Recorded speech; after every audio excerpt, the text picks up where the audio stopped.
Historical documents as primary sources reflecting different functional sides of feudal society preserve multilateral information of a concrete historical period on those social links and interrelations which were caused by contemporary political as well as economic conditions.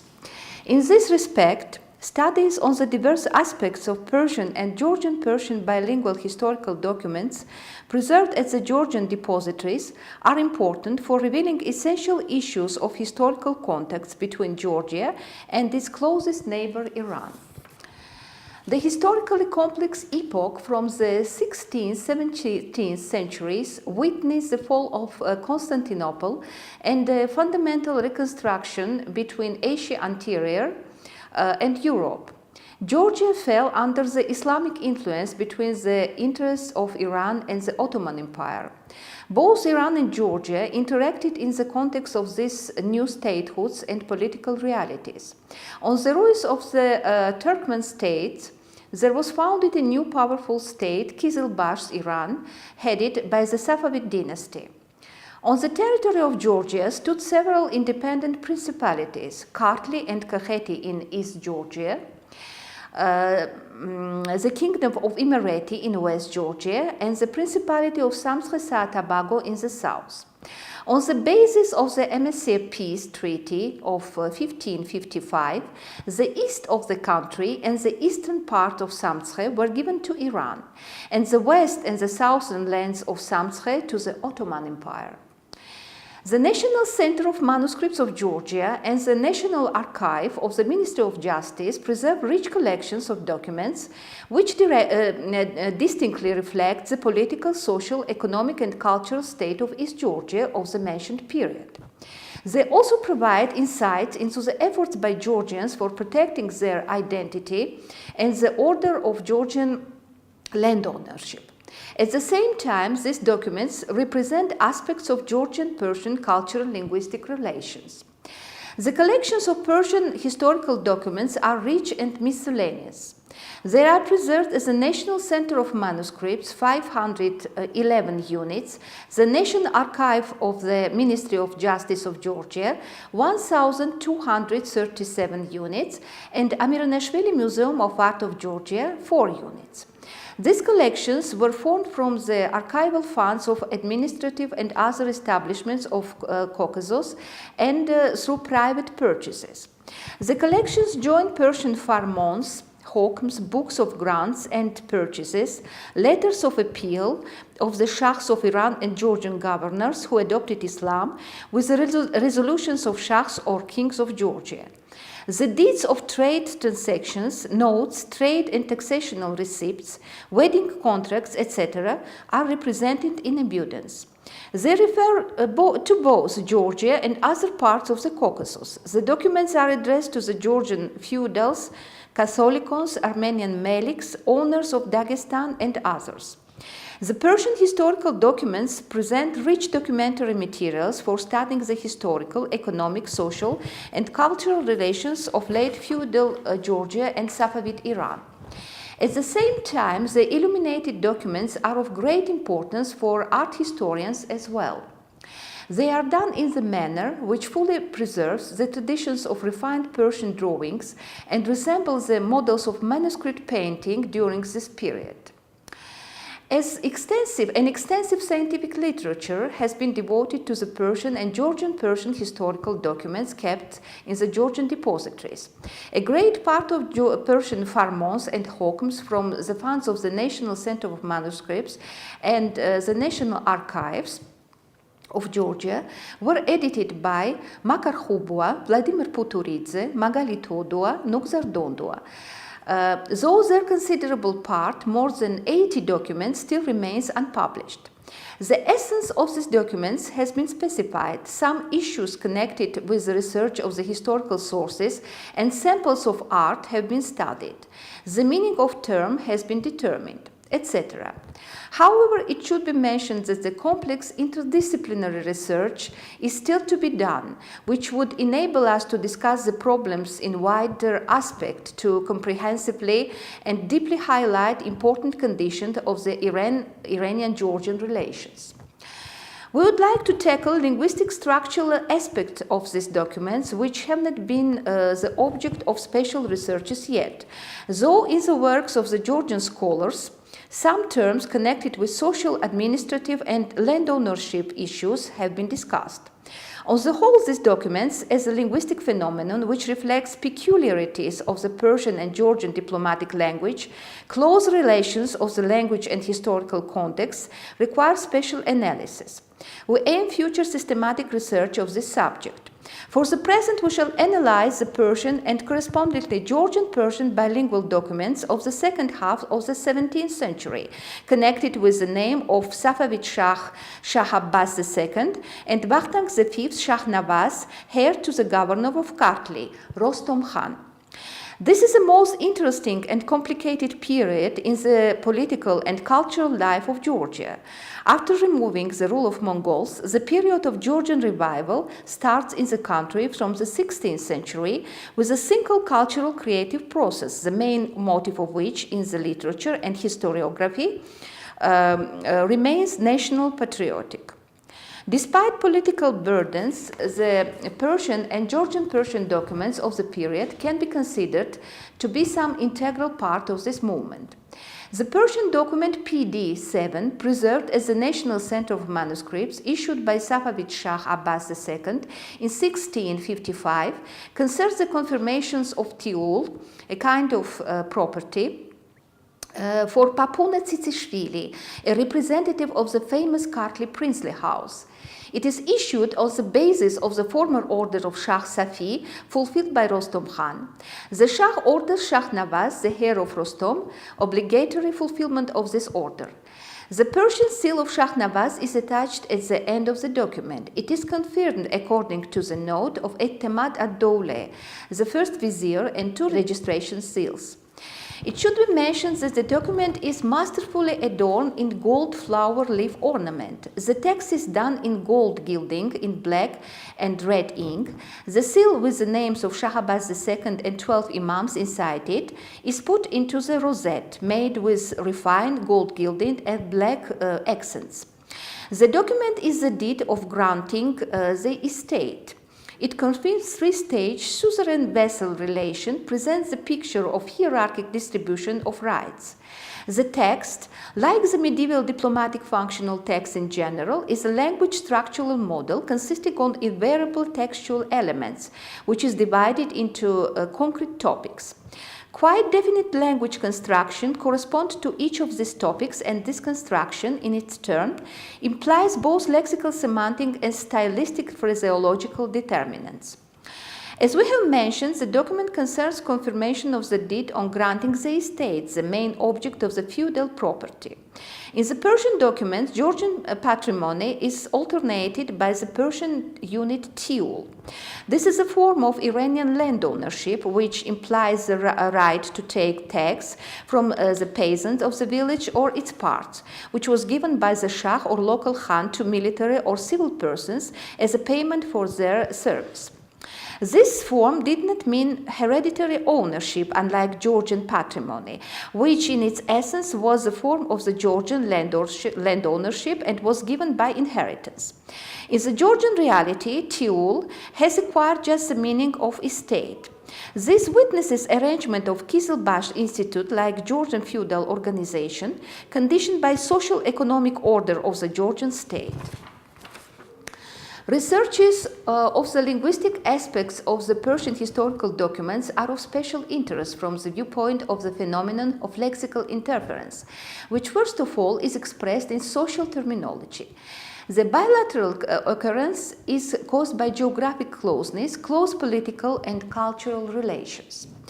In the present Persian documents, some social terms are to be found. Aznavor, the Persian Aznauri, nobleman, Rayat, Arabic Rayat. In the Georgian documents with the meaning of peasants, farmers. Voli, Arabic Vali, governor. In Iran of the 17th century, there were 4 valis: Arabistan, Luristan, Gurjistan, and Kurdistan. The regions of East Georgia, Kartli, Kakheti, and Tbilisi, were within the vilayat subject to Iran. Vali in the same meaning is used in the Georgian and Georgian-Persian documents. In the Georgian texts are also frequent usage of social administrative terms of Arabic, Persian, Turkish, Armenian origin, such as batili, coming from Arabian batil, which means having no validity, bara from Persian bahra, a kind of taxist, gorzakal from Armenian gorzakal, an official agent, damga from Turkish damga, tamka, a seal tax for commercial goods, etc. It is interesting that the examples of lexical interferences of such type are attested in the Persian text as well, namely Mama Sahli, corresponding to Georgian Mama Sahlisi, a head of the family, guide of cases of minor social group, Moura from Georgian Mouravi, a governor of province, community or city, Tavad from Georgian Tavadi, a nobleman representative of the highest class. Architectonic and stylistics of the cited Persian document corresponds to the legitimated Persian farmons. It consists of an invocation, mention of the ancestor's name, and introductory formula. The most brilliant order was issued. Then, in the elevated but business-like style, there are mentioned cover of the greatness Papune Tsitsishvili and his ancestors, to whom this tule belonged. In the text, Rostom Khan and Sefi Khan are decorated with the epithets established in the Persian diplomacy, and in the end, there is an appeal to Shah Nawaz, who, according to the Shah's order, should confirm ownerships of the patrimonial tule to Papune Tsitsishvili. Vakhtang V's Shah Nawaz, support of noble Khans, Voli of fortunate and happy Georgia, equipped with bravery and ability to govern, also issued farmons himself. Each topic of the document, divine will, invocation, main topic of the document, purpose of the document, legal aspects of the deal, topic of the object, protection of legal relations expressed by the main topic, are represented by different language constructions and reflect linguistic phenomena of the period, influences at the lexical semantic level. For comparison, we appeal to the Georgian-Persian bilingual documents issued by Shah Nawaz, the document CD 536, issued in 1677, preserved in the National Center of Manuscripts. In general, Georgian-Persian bilingual documents essentially rank among the unique developments in the history of diplomatics. They appeared as a result of the administrative system's regular change in East Georgia. This region, from 20th years of the 17th century, was ruled by Georgian sovereigns who had converted to Islam. Only officials appointed by Shah headed the Principality of Kakheti. Already from 1677, the Bagrationi dynasty no longer reigned in Kakheti. Herewith, it should be mentioned that rulers of Kartli and Kakheti, Catholicos, Patriarch of Georgia, made use of their sovereignty within internal affairs of the country. From Iran's side, there was basically formal control over Georgian agrarian relations. Iran was actually paving the way for the dominance of Oriental land ownership in Georgia, which ultimately ensured its incorporation in the Iranian Empire. Bilingual documents express such a formal dependence of the Georgian king on Iran's government. Though in the 17th, 18th centuries, compilers of the church documents and private deeds still were literate Georgians, near them were also Iranian official institutional representatives, Monshi, a writer secretary, and Mumezi, a writer controller, who together with Wazir and Mostupi were representatives of the local Iranian supervisory organization and for controlling made these documents registered. The earliest bilingual historical document is precisely of the time of our interest, CD 536, refers to granting of the position of Mdiban Beg, a head of judges, to Vakhtang, one of the representatives of the Baratashvilis, the famous feudal family of Kartli of the 15th, 19th centuries. Iranian-Persian Mdiban Beg, head of judges of the Safavid dynasty, is used to design the supreme official of the Shah court. In result of a compromising policy of Rostom Khan, the Georgian official terms Msajul Tukhutesi, head of judges, Ezus Motswari, head of the estate, etc., were replaced with the Persian terms. In the Georgian historiography, it is mentioned that Rostom fixed Kizilbash court officials, though did not abolish the Georgian Institute of Officials. It was still natural for the Georgian social political system. Both in Rostom King's period and after it, and in the period of Shah Nawaz as well, the finances, court and the culture were managed by Georgian officials. One such official was Vakhtang Baratashvili, whose father occupied the same position. Vakhtang is also mentioned in other documents issued by Rostom, documents of the year of 1657 and 1658. From the structural and linguistic stylistic viewpoints, it is interesting to compare Georgian and Persian texts, the notes of the documents, and the Persian text of the bilingual document with the contemporary period Persian document. The Georgian text of the document is compiled in analog with the Georgian deeds, gujars, of the 16th, 18th centuries. The document starts with a mention of Iesian, Davitian, Solomonian, Bagration king, his wife and children, who gave the letter of favor to Vakhtang Baratashvili, granted him the post of Divan Beg. In the next part of the document, the loyalty of the Baratashvili family to royal court is mentioned. It is followed by the list of territories where the powers of Msajul Tukhutesi was upheld: Kartli, Baratashvili estate, Somkhiti, Tatreti. Here is also a concrete function to be fulfilled by Divan Beg to judge all the subjects of the state who have any complaints. Here is also mentioned in what cases Divan Beg should appeal to the suzerain to judge most important complicated cases and heavy crimes. It is said in the end that he was granted this post and will preserve it further on. Unlike the Persian documents, the identity of who wrote it is mentioned in the end, Georgi Tumanishvili. The document is supplied with the signature of Shah Nawaz and his wife, which is not characteristic of the Persian documents either. The style of the document is businesslike, the language is simple and refined. Its component parts do not vary in stylistic or lexical aspects. The Persian text, fully based on the Georgian text, is shorter and presents its resume. The difference, first of all, is manifested in the topics of the author and the addressee. In the Persian text, there is certainly omitted the Christian title of the Georgian king, despite adoption of Islam by him, religious political formula. There is no mention of Shah Nawaz's family members either. The topic of the addressee, which at the same time fulfills the function of preamble, is analogously represented in the Persian part, where Vakhtang Baratashvili's hereditary right to the post of Divan Beg is mentioned. The topic of the object of a grant, function of the position, the issue of subjection to His Highness, duration of the legal position is broadened in detail. It is mentioned at the end of the document. Mostupi of High Court will put this order in the daftar when it is sealed.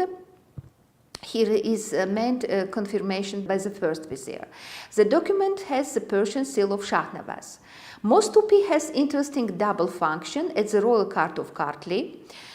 He was chief official among the officials appointed by the Shah in this court. Financial controller, a member of board of observers. In fact, Iran's authorized person in Kartli.